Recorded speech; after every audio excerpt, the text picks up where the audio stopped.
I'm just gonna wait to see if anyone wants to join. Hello.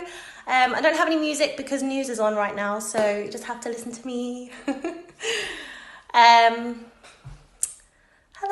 hi. Just gonna wait for some more people to join. Hi, Christopher. That's if anyone does want to join. So nice to see everyone. Hi, Janoro. Cool. Hi, everyone. Welcome to the 4 p.m. tips from you for you. As you may have seen, I am going to be talking about how to present yourself in your self-tapes. If you do have any questions, please write into our inbox because we are going to answer them all for you next week.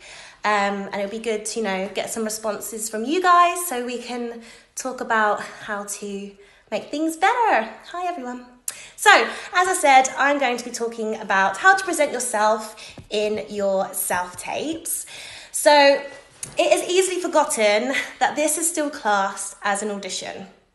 When you're in the comforts of your own home. So when you're making your self-tape, making sure that you're presenting yourself as if you've just walked into the room of a panel of 10 people is just as important as being at home, being yourself. So every self-tape is different. Most will ask you to say your name, maybe your age, tell them what agency you're from, whether that will be like hobbies or interests, etc.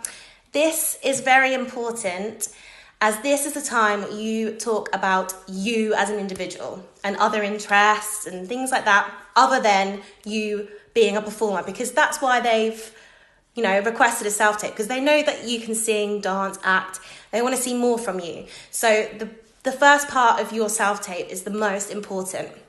So talking about things, like things you may collect, stamps, postcards, coins, I don't know, what you do at the weekends. Maybe leave out the fact that you go out and maybe get drunk with your friends, but maybe you enjoy long walks, things like that. Talk about things that you like to do from day to day. Obviously, they don't need a full monologue. Just a few sentences is fine, so that they can kind of gauge you as a person and a performer. So this is your time to make sure you're showing off your personality, you're being your bubbly self. I know some people are more laid back than others. That's life. However, you don't want to come across like you don't care or you're in a rush because they've requested it really late on a Friday night and you're like, oh, I need to go out and whatever, or you've rolled out of bed. You need to be bright-eyed and bushy-tailed, as they say. So this is also the moment you get across, you, of course. You don't need to be bouncing off the walls, but just basic, happy, smiley self. Like I said, when you walk into a room and there's 10 people sat at a panel, you're like, hi, how are you? Having a nice day? You want to be like that as well on your self-tape. In all of this, you want to make sure that they see how employable you are and how friendly I'm sure you all are, and that they feel that they could work with you or the people that they're casting for can work with you.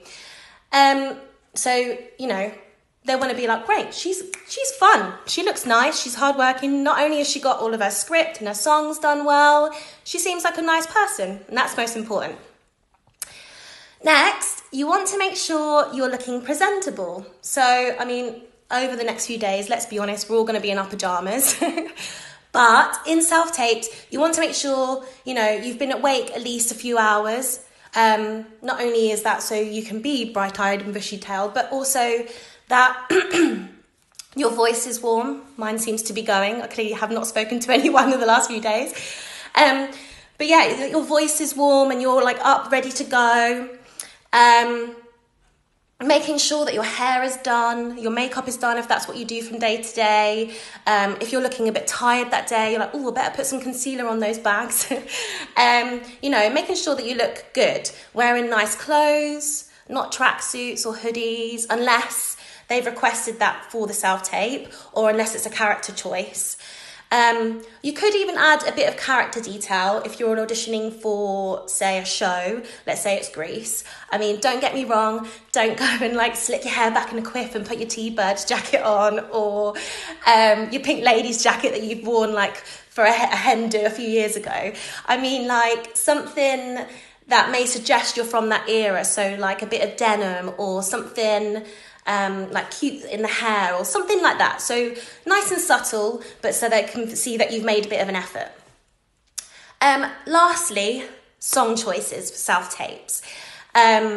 Especially if you're sending off a self-tape for an agent, you want to make sure that you know what you're castable for. So the right age group, to show them that, you know, like, oh, I could be put up for these things. So for me, I'm still fairly young. I wouldn't send in something from a show where a 60-year-old woman sung a song. I would send something from my age range, but also that is suitable for my voice. So just to recap everything I've said, personality is key. You have to make sure that you're coming across as if you were in the room with them and being happy, go lucky self that you usually are. Clothes, really important, making sure that you're up, raring to go, your voice is warm, you know, you're looking the part. And song choices, making sure that you're picking the right songs that are for you if you were going in for something.